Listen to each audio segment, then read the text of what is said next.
નમસ્તે મિત્રો, સ્વાગત છે તમારું આપણી યુટ્યુબ ચેનલમાં. અને જે વિદ્યાર્થી મિત્રોએ સુરત મહાનગરપાલિકામાં ઓનલાઈન એપ્લાય કર્યું હતું તેની એક્ઝામ ડેટ આવી ગઈ છે. એટલે કે મિત્રો, જો તમે સુરત મહાનગરપાલિકાની જે જાહેરાત બહાર પડી હતી તેમાં તમે laboratory technician, clerk, radiography technician, planning assistant, medical officer and maintenance assistant, electrician તથા ટેકનિકલ આસિસ્ટન્ટ જેવી પોસ્ટ પર ઓનલાઈન એપ્લાય કર્યું હતું.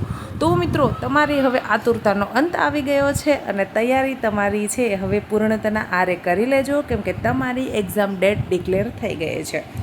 સુરત મહાનગરપાલિકામાં ઉમેદવારોએ લેવા જોગ સૂચના.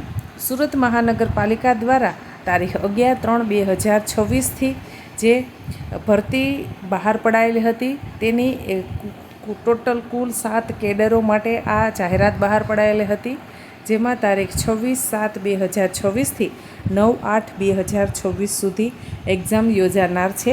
જેમાં લેબોરેટરી ટેકનિશિયન, ક્લાર્ક આ 2 કેડરની પરીક્ષા તારીખે 26/7/2026 એટલે કે આ મહિનાની 26 તારીખે લેબોરેટરી ટેકનિશિયન, ક્લાર્કની એક્ઝામ રહેશે મિત્રો. લેખિત પરીક્ષા લેવામાં આવશે.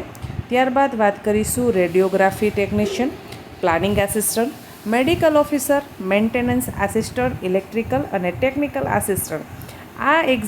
આની એક્ઝામ છે એ તારીખ 9/8/2026ના રોજ લેવામાં આવશે. વધુમાં ઉપરોક્ત યોજાનાર લેખિત પરીક્ષા સંદર્ભે પરીક્ષાનો સિલેબસ, પરીક્ષા અંગેની વિગતવાર માહિતી ઉમેદવારોએ સુરત મહાનગરપાલિકાની વેબસાઇટ પર સમયાંતરે ચકાસતા રહેવાનું રહેશે.